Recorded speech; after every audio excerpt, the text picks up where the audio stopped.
I just wanted to get oh, there. Okay, there are the questions. All right. Okay, and let me make sure that we're live.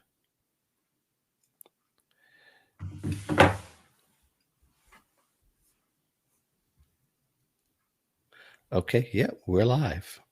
So LinkedIn is giving us a flag, so we're good. All right. So, yep, anytime you're ready, we can fly. Well, good afternoon, everyone. My name is Damian Burkle, and I am the founder of Professionals in Transition. And Mark Anthony Dyson and I do a weekly show for you. And Mark has this incredible book, and there are so many answers to your job search in 2021 that we thought it would be neat to take the time and go through and selectively talk about some of those questions. And as always, as you have questions, if you'll just put them in the chat box, we will answer them as we go along. Today, we're going to have a shortened version of the show. So we'll be moving at a pretty quick clip. And what I'd like to do is bounce it over to Mark so that he can introduce himself. Although if you tune in regularly, you already know who he is. But please, Mark. Yeah, Mark Anthony Dyson, the voice of job seekers and all that kind of stuff. Nothing has changed. If anything, I've gotten more responsibilities. But it's kind of good to be on the other side because I do the other live stream. I'm introducing everything and directing everything. I'm feeling we're not being controlled today, so that's okay. Well, if it weren't for Mark, we wouldn't be here today. But we talked about this a little bit beforehand, and what we thought we would do. And oh, by the way, you can download his book for free. It comes down as a JPEG, and all you have to do is go to his website, which is the voiceofjobseekers.com, and just look for the little link for you to download. And our hope is that you will download it and kind of come along with us on our journey. The first thing, and again, if you are a new viewer, this is a question that will make sense. And that is, Mark, you've written this book, you've updated it, you're on your third edition. Can you tell us a little bit about your background and your qualifications? Because it's a great story. Well, I've always said that actually this is the fourth year I've updated it. And you should get it as a PDF file. If you get it as a JPEG file, that means you only got the cover. Yes, but that's okay. I just want to make sure, because people who know those terms only go, "Oh, how can a JPEG have 421 modern job search tips?" Well, my story is this, to simplify it. I gotten into the career space in an abnormal way. I used to say that I'm abnormally born in this way because all it was a simple conversation while I was writing resumes. Once upon a time, said, "Hey," my brother-in-law said, "Hey, you should start a company doing this, and you should call it Competitive Resumes." And I thought about it for a second. I said, okay. But it was more, I knew being in business means more than just putting up a sign and passing out flyers. I knew it was going to be a lot more deeper than that. So I went on this exploration. And at that particular time in 2008, 2009, as I began to search online, I found podcasts, and I found out about Twitter. And those are the two things I started consuming a lot of podcasts, and I started consuming a lot of Twitter. Luckily, I had this background where I was a manager. I was actually a supervisor, and there was a lot of responsibility for a supervisor, so much so that I had a lot. I interviewed a lot of people, and hired a lot of people in that kind of way. So I had some insight as to what a hiring manager would think. And then I also had a bunch of other things that I studied in my lifetime that kind of poured into that same cup. So all that equaled being able to eventually start writing about it online. I started a blog because everybody was blogging at that particular time. And it was kind of like, I'll see what happens, just to give it a try.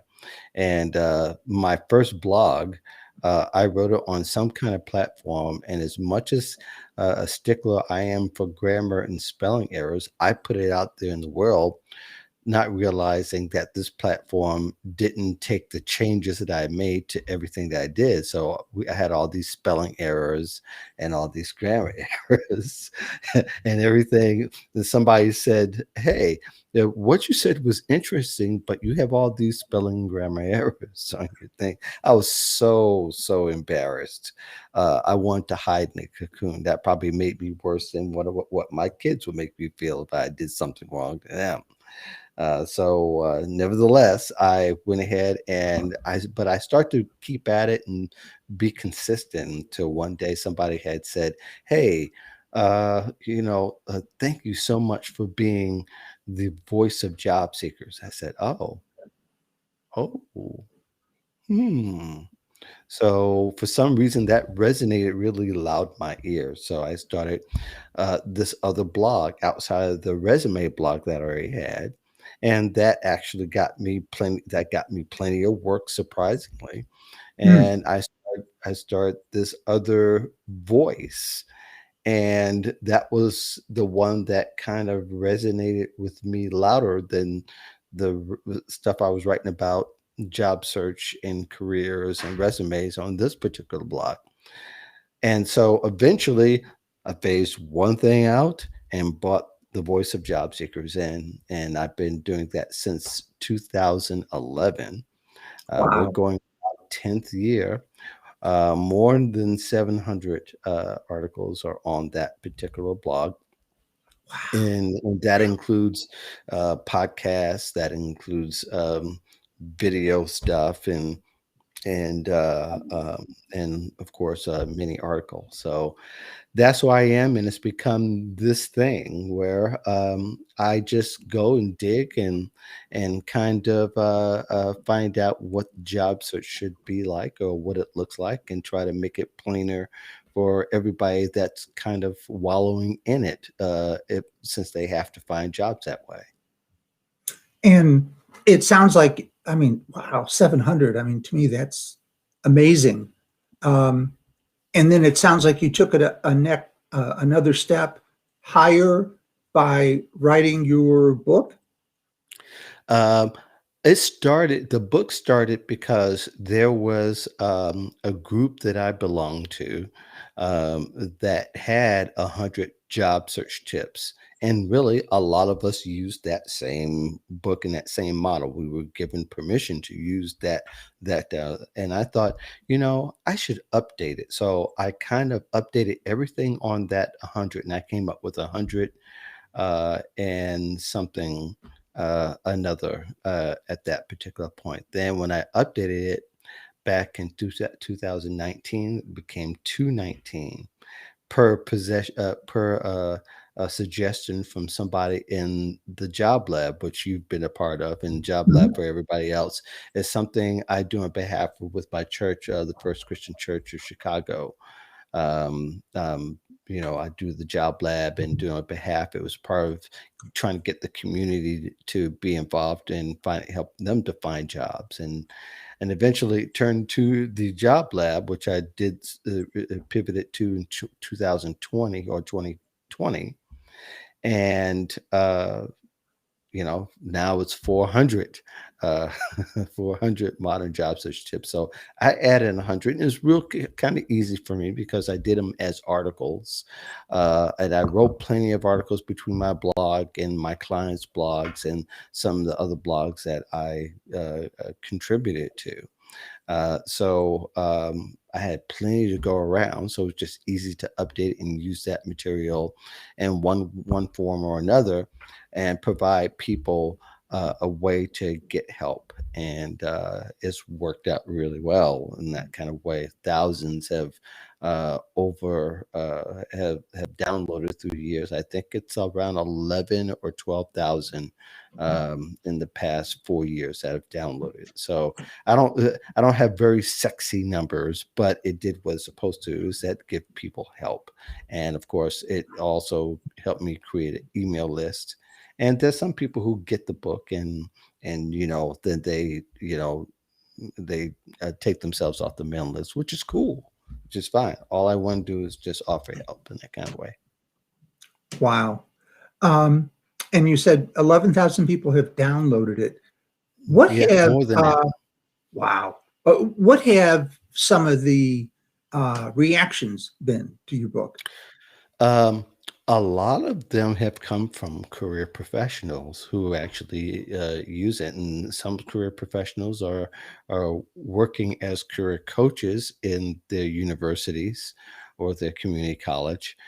There's some that we know, that some that just stumble upon because it's also featured in the free resources of Fast Company, and also Inc. magazine also it features it because of a partnership, and it's also featured on the site called Make Use Of, and that's still a large tech, um, not just a company, but they also have software, and they sell a lot of different products, tech products. So a lot of those people sign up there, and then of course they become eventually part of my mailing list. And people ask me, "Well, how much did I pay?" I said, "I didn't have to pay anything. I was just fortunate to be in." I was fortunate to have been asked by a certain publication. They saw my first version. They said, "We love this. We'd like to feature it," and they put it on their site, and I get several thousand from there as well. Um, so yeah, it has an interesting evolvement throughout time. So now I do it this year. I don't know if I'm going to do a 500 job search tips. I'm just wondering what that actually look like. I think maybe next year it might be 100 and something, and then we'll kind of just update it every year, because the files are getting larger and larger to download. So I want to make it easier for folks. So we'll see how that goes. Wow. Yeah.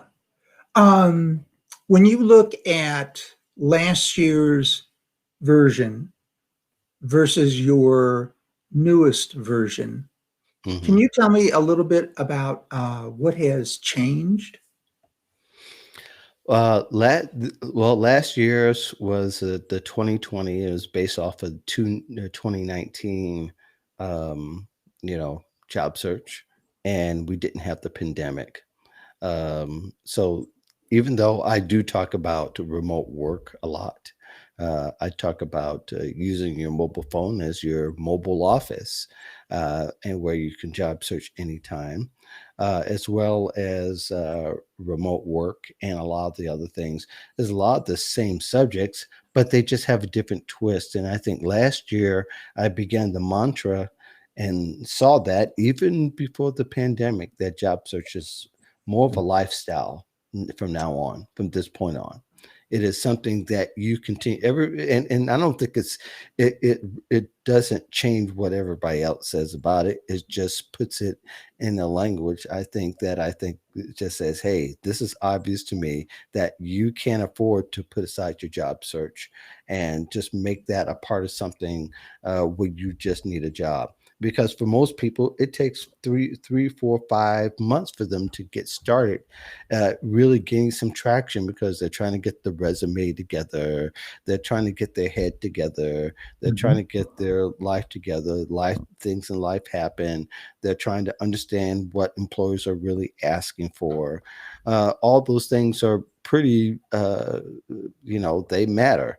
So therefore, I think that's where that mantra started was when I wrote that. Say, hey, this has to be part of all of our lives from now on, Hmm. because it just takes too long and it's too tedious for us to get started. In fact, if you're really making a lifestyle, you have a running start on your competition, because most people won't do it, and most people won't take it as seriously as others. So, uh, being that I've seen some people, a few people take that to heart, still there's the struggle that people have now, is that believing how critical it is for them to continue in their career development, and looking out for opportunities, and uh, having being part of a network where opportunities are being passed along naturally.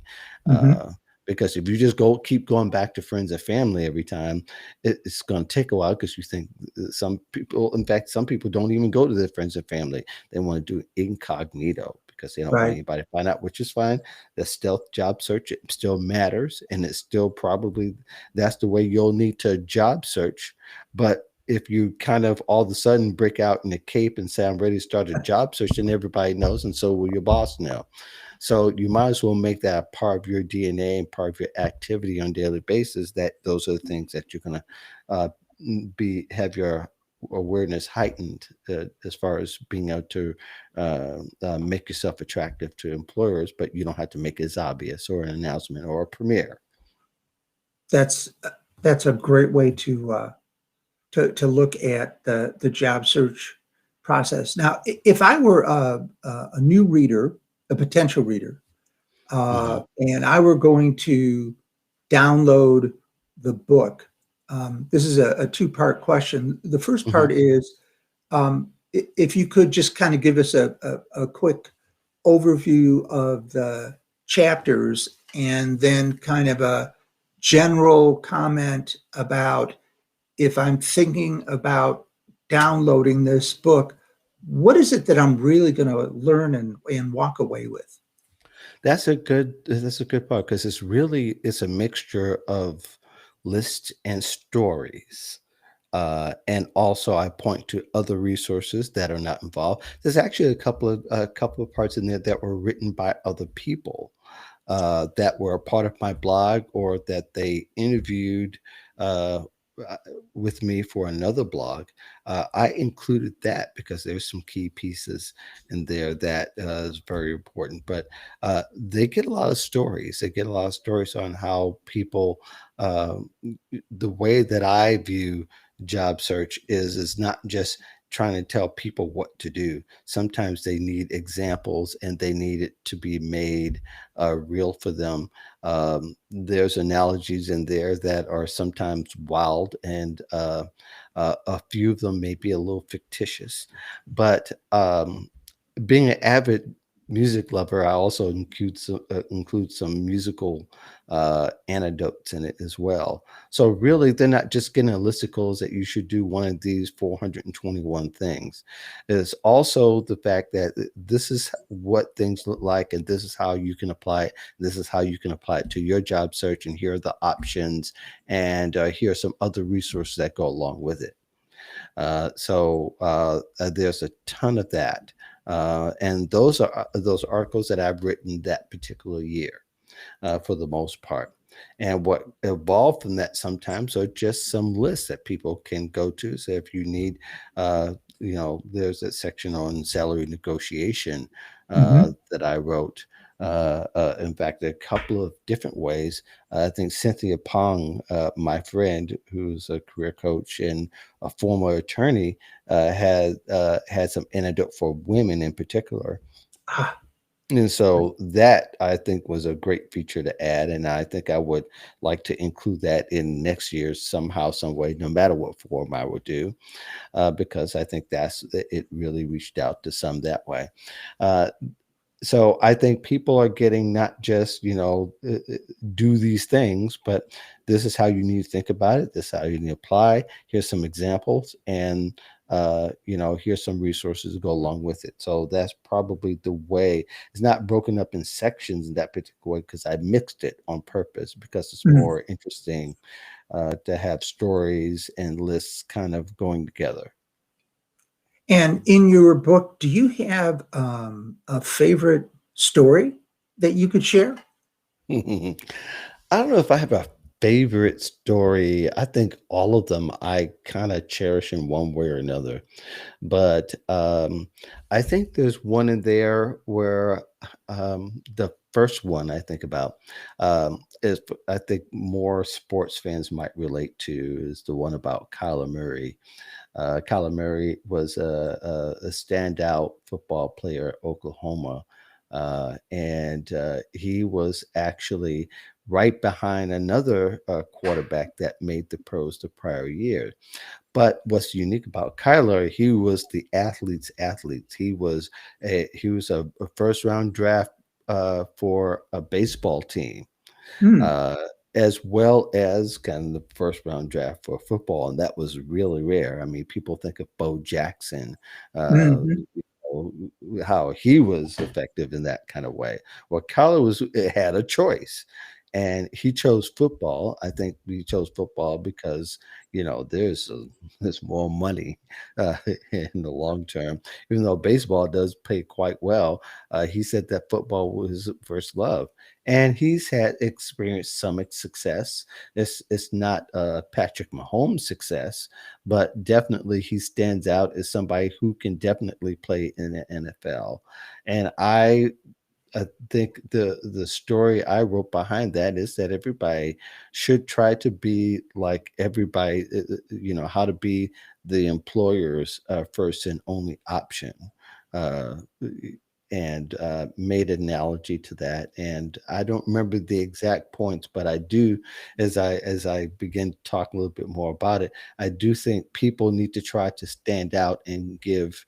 There needs to be some things about each job seeker that stands out that the employer wants. The problem that job seekers actually have is identifying that one thing that employers have wanted, because a lot of times they don't bother to get the feedback and don't think that they need to also market themselves, which marketing themselves is a huge catalyst to have a successful job search these days because there's so much noise. So you've got to say, hey, I can do these things and produce this result for you.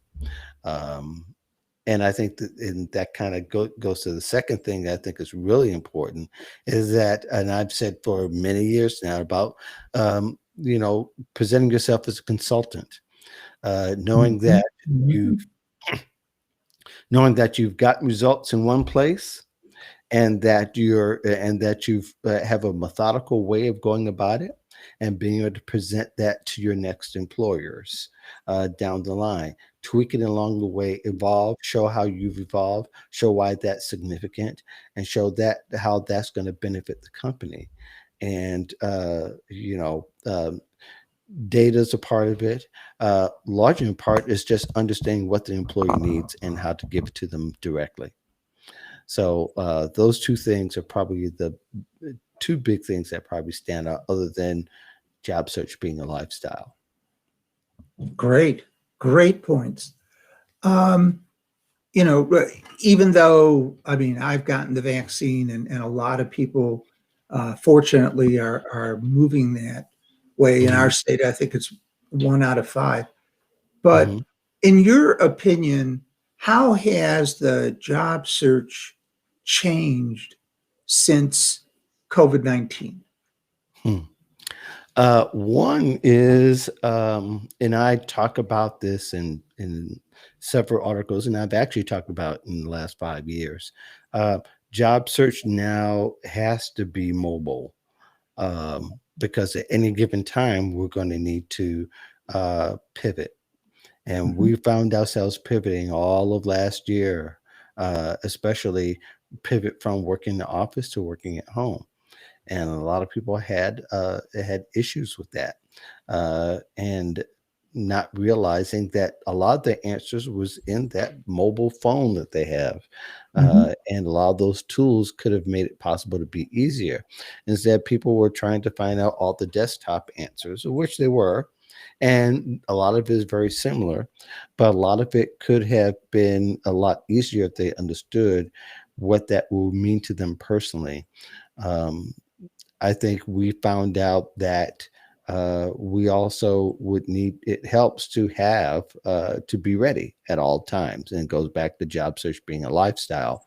People lost their jobs all of a sudden, and for a lot of people, a large, according to Job Fight's study that they just put out a couple of weeks ago, Hmm. a large part of those folks have faced 6 to 12 months of unemployment.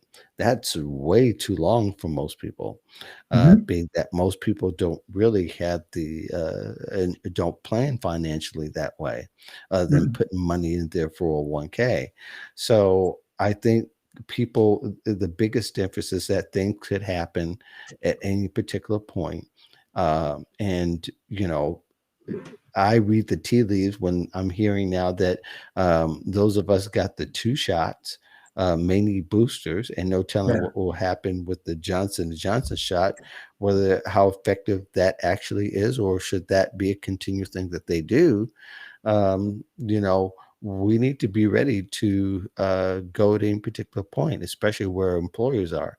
I'm sure there'll be some employers who can't really return to work because the financial burden has just been too much, and too much of a strain. So you've got to be ready to move, and you've got to be willing to be uncomfortable. And you should be able to look comfortable while being uncomfortable, if that makes any sense. So I think that's the one of the biggest things we found out. We also found out, uh, how employers are thinking about the workers, and how we have to sometimes listen to our employers, and read the tea leaves and what they're saying. The actions often show. Some companies really thrive during this time. So there was a lot of hiring going on. So if your company is doing a lot of hiring, you're part of that company, you might be able to use that as an advantage to ask for a raise during that time. After all, Hmm. you were one of the ones that made it seamless to move around, to pivot. You were willing to be flexible, and you were willing to even take on additional responsibilities while the employer was looking for people to take that place. So that was a good opportunity for you to get a raise, and probably still is, but you have to listen closely to what your employer is saying. Another thing is the contrary. You may be thinking that I deserve a raise, but your employers had to let go a whole section of folks. That's Hmm. not a good time to ask for a raise. So we found out in one of the articles that I wrote. So that's important. Another thing that has come out as well, and again, it was reflected in the Job Bite study, is that people are now really cognizant about who they work for and the diversity of that particular company. Hmm. And it said that 42% were willing to not take a job at that particular company if they didn't pursue diversity and inclusion efforts to make it equitable for everybody in the company as far as opportunities and pay. Um, I think the biggest thing is that we're finding is not just Black people and people of color are willing to take that stand, but also white counterparts are willing to look and say, Hmm. hey, this is not the company for me because I have seen you all do this, or I heard through the grapevine while I was networking with people in your company that you're doing that, and that you never really paid attention. And then it's more obvious than people think that, um, that if you have an all white board, if you have an all white, if you have a mostly white management team Hmm. within the area of that particular company you're working for, then your opportunities are not just predicated on how much they pay you. They may not advance you, and the opportunity, Hmm. likely, if they haven't been doing it already, there's no reason to think that they're going to start doing it because they're putting on their website, this is how we feel about diversity and inclusion. So, it's surprising to see that. I have a friend of mine who actually lives in Florida, who used to live in the area where you live, Damian, Hmm. and he has a startup. He came to me and asked, "Say, hey, look, we are very serious about diversity. In fact, of the three founders, one of them is black, which is rarely hear about that." Hmm. And they said, "We're not looking." A lot of the financial companies in our area are white. We refuse to be that way. And this was coming from my friend who's a serial founder of companies who is white. That Hmm. was refreshing to hear. Hmm. There's still not enough, but I think that's the kind of language that people need to hear in order to consider a company very serious. So those things just that's probably a even bigger, and it's probably going to escalate at that particular point from what we see in the news. Yes, absolutely agree. Diversity is a lifestyle choice. Yes, it Um, is. and and I want to kind of circle back to something that we started to talk about, Hmm. and that is um, life after the pandemic. How do you see um, the job market and how companies and corporations are going to function after the pandemic? Put on your magnifying glass and read the tea leaves and what do you see? I say more people are going to get back to work, but they're not going to find the workplace is going to be the same anymore. I think there's going to be disruption of all types. Hmm. And I think we were already headed in that kind of way, except we were seeing a surplus of jobs. I think a lot of people will be able to get back to work, but it won't be the same anymore. And I think there's a piece of it where perhaps insurance won't look the same anymore as we it once had. Um, the pandemic might be breaking the seams that have long been there. And when you get you supply that with the tech and the technology, I don't think it's going to look the same way anymore. And I think that tech companies and insurance companies are going to start to respond, even though some of them have been funded all the way. I think their economics that make me think that the seam is going to break this particular time because companies have the insurance has gone up, the coverages remain the same, and it's Hmm. like pouring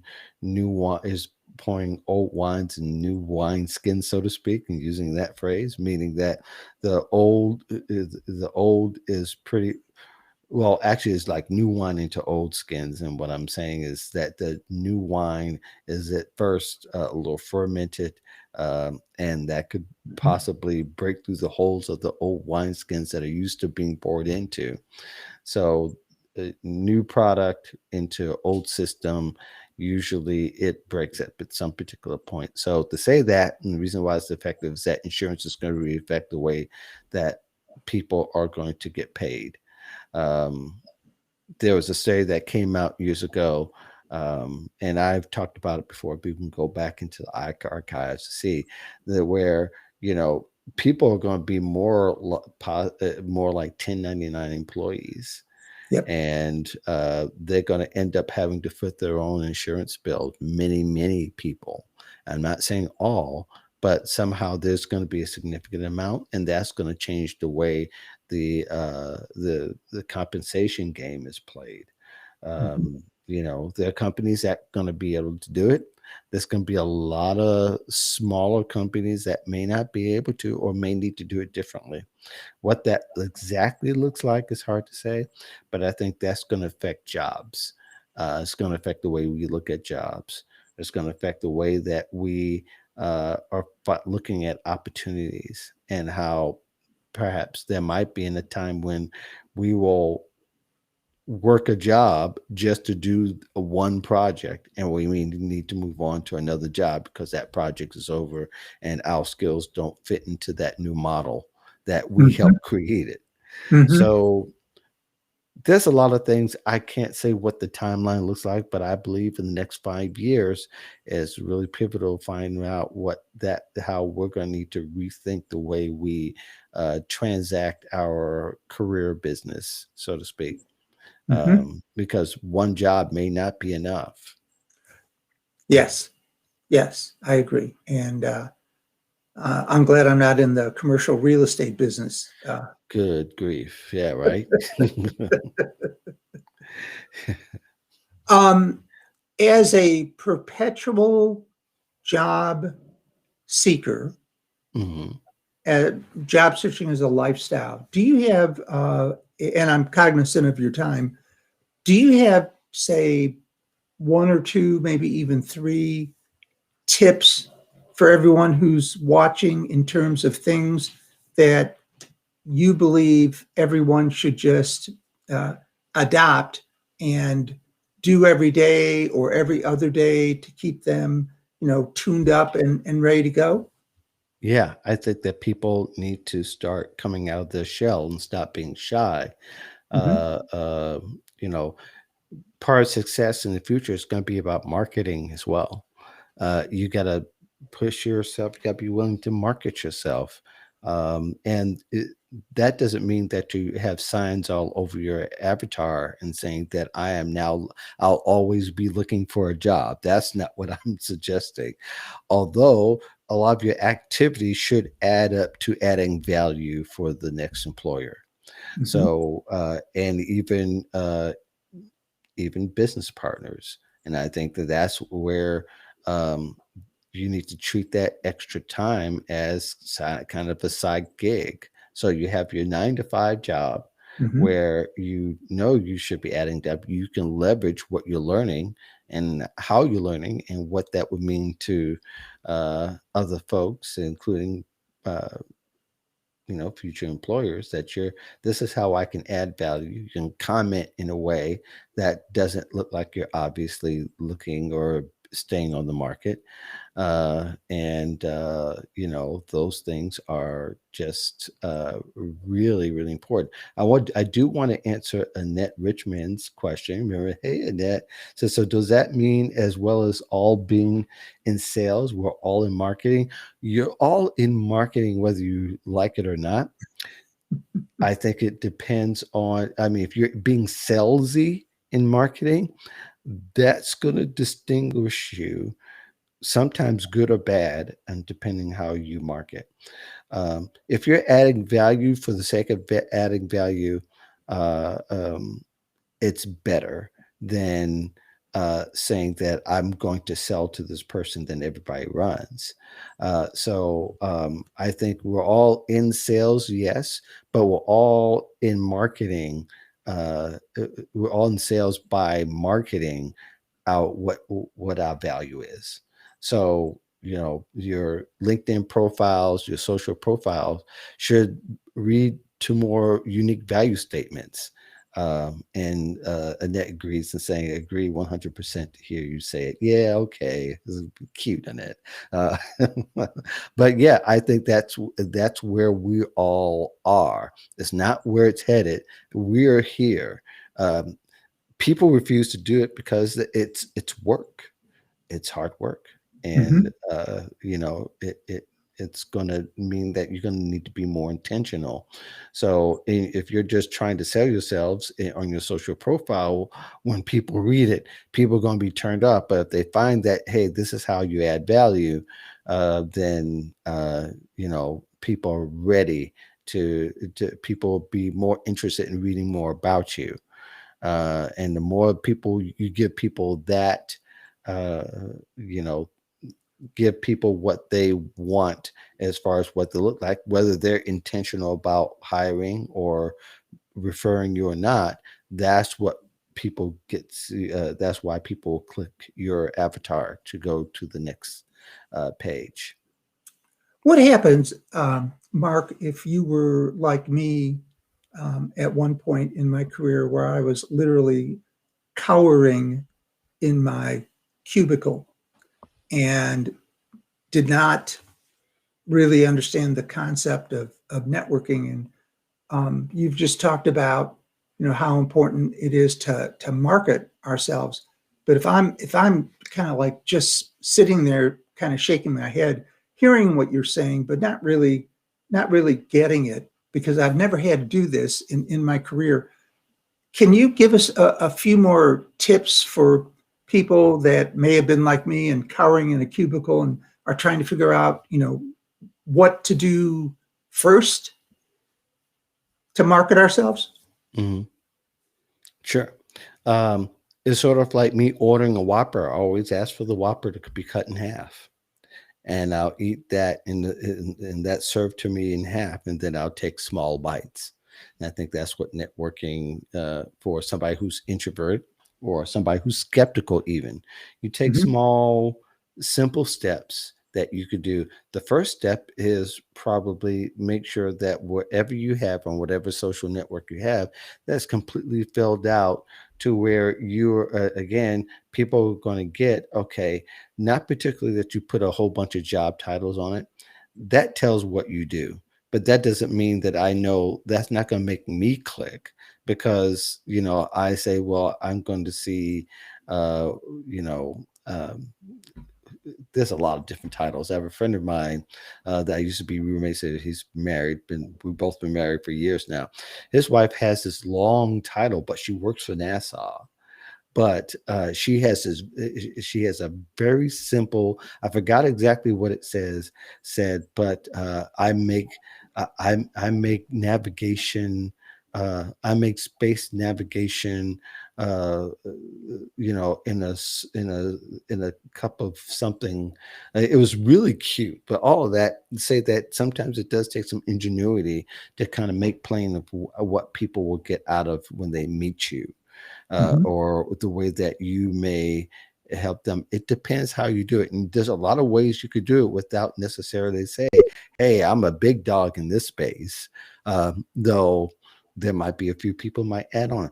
But I'll say this though. There is I don't you don't probably don't remember, but the early days when LinkedIn was around, probably 2007, 2008. Um, Everybody at that particular time was knowing Southwest Airlines is this fun company, and that you get a lot of value of just being there, sitting. You hear the stewardess tell something about herself that's really that makes everybody laugh, and that was kind of the flow that they had. But if you looked at the CEO's LinkedIn profile, it was pretty boring. In fact, I don't even remember particularly what it said, but I just thought about it, how really if I think the current CEOs now, because I think that guy's gone. I think the current CEOs get it that they lead this fun company and everybody, people want to be involved with it. Um, you got to give people the sense of what you're like as well, so it doesn't hurt to put a little personality in your profile. And again, you can attract more bees with a little bit of honey, so to speak. So if people thought about that while they're marketing themselves, they can fare a little bit better. The tough part very often is for people to be able to put that in a limited character space, which Mhm. they can do, or they can hire somebody to do it.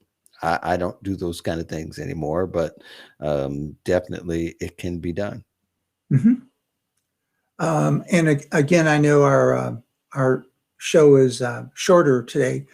Do Mhm. you have anything else that you would like to add? Um, I think the one thing that I've learned this year, um, again, the whole idea that job seekers need to learn to, uh, job searches, our careers isn't something people want to get to a place to where they want to settle. Mhm. I think really ultimately that's the reason why people want to think that they can have long-term jobs so they can sit back and relax. Um, this is, we're not in that kind of world anymore. Mm. You can't relax in the way that your our fathers and grandfathers and grandmothers and our mothers and grandmothers did. the retirement is not going to look the same anymore. We may not be able to get to retirement to 70, 75 as opposed to 65 or earlier. My wife was able to retire early because she's been at one job for 31 years and was very fortunate to ride that wave all the way through on a grant, no less. Wow. So that's just rare, and that's not realistic. And so when I hear her give advice, sometimes I have to remind her, say, you are the peacock, with different colors than everybody else, because nobody's not going to look like that, and that's not realistic in this world. You may go 5 years. 5 years used to be that mark where you're vetted and all that. That has pretty much disappeared in theory. So you can't look for traditional. Even you can't. There's no such thing as a traditional job anymore, and there won't be, because it's always going to be evolving as long as tech continues to evolve it. So strap on your seatbelt, and if you don't have a bumpy ride, that might be indication you may not have a career that's going to continue the same way anymore. Only those who are ready to ride turbulence are going to be the ones that are going to be ready to thrive in their careers, because they know that they're going to need to get off the bumpy road to get on another bumpy road. So in general, that would be the one thing. Well, that is all great advice, but we are out of time for this week. But Yeah, we will pick up where we are leaving off this week. And again, I would strongly encourage you to go to the voiceofjobseekers.com and download Mark's book and kind of follow along with us. We can also pick up your stream, your questions, and don't be afraid to contact us between shows. You can find me at my LinkedIn profile or at jobsearching.org. And Mark, your contact information is? The voiceofjobseekers.com, and of course my LinkedIn profile can always follow. And again, thank you all for tuning in. Have a great week, and we will see you next Friday. Yep. Take care. See you next Friday.